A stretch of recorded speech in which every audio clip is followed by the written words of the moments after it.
Alors, on se retrouve pour la seconde vidéo sur le volant de badminton pour savoir s'il est en chute libre. Cette fois-ci, on ne va pas tracer le travail du point en fonction de la vitesse au carré, on va voir s'il s'agit d'une fonction linéaire, mais on va passer par la conservation de l'énergie mécanique. À savoir, un système, s'il est en chute libre, l'énergie mécanique aux incertitudes de pointage de mesure près se conserve. Sinon, il y a perte d'énergie, donc l'énergie mécanique diminue au cours du mouvement. Allez, lecture de séquence à vie. Dans la fenêtre pop, on va dans l'arborescence chercher la vidéo qui s'appelle volant. On la rembobine. On sélectionne l'origine, on prend des axes classiques, Y, vous voyez ici vous pouvez sélectionner les axes, Y vers le haut, X vers la droite. Sélection de l'étalon. Alors, dans ces deux paramètres, si vous vous trompez, le talon fait 1 mètre, vous pouvez à chaque fois resélectionner. Alors là, bêtement, comme j'ai recliqué pour vous montrer, il faut que je resélectionne.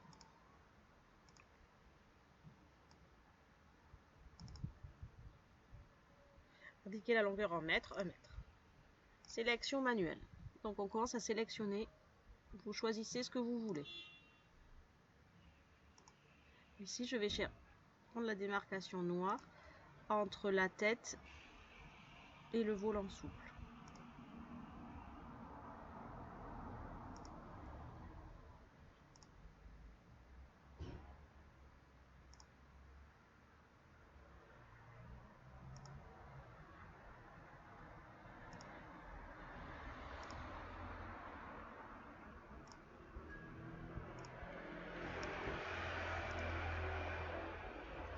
On va dans paramètres, liste des coupes. On s'allège les notations. On met son style préféré.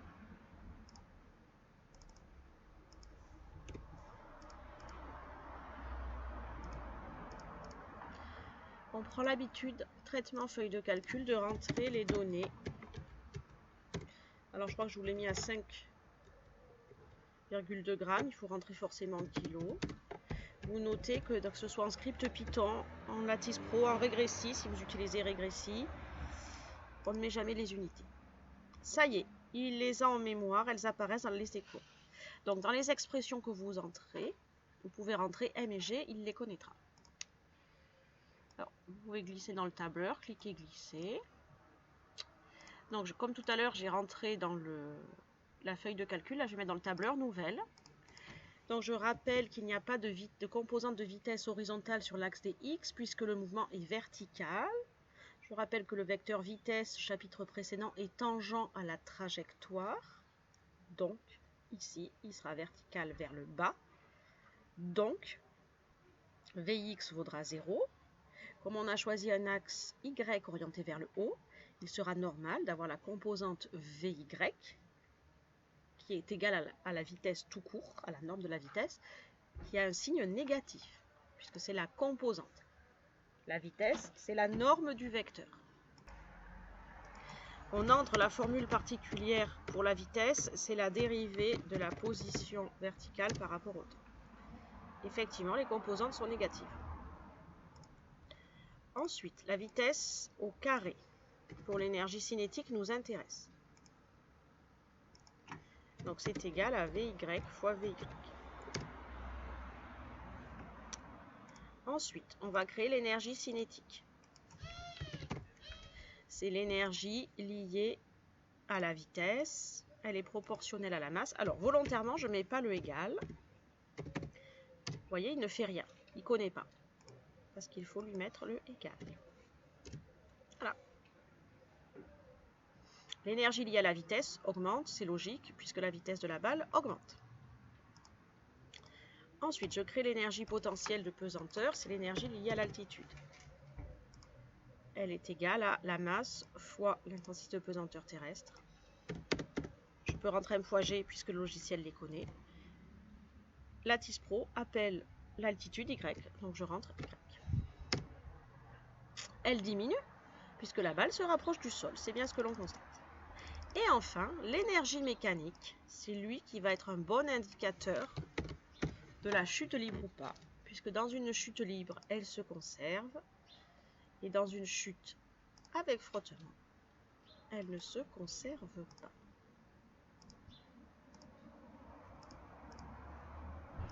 Je dis que c'est l'énergie potentielle de pesanteur plus l'énergie cinétique.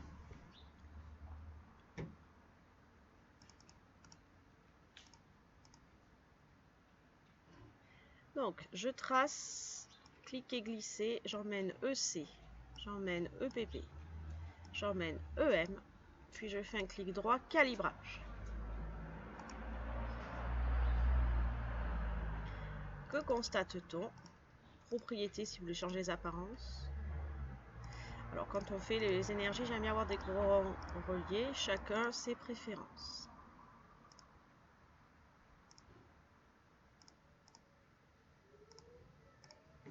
Que constate-t-on? Que globalement, au début, l'énergie mécanique est constante et puis après, elle chute.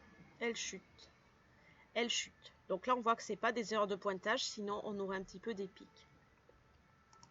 Donc l'énergie mécanique ne se conserve pas, donc le volant de badminton n'est pas en chute libre.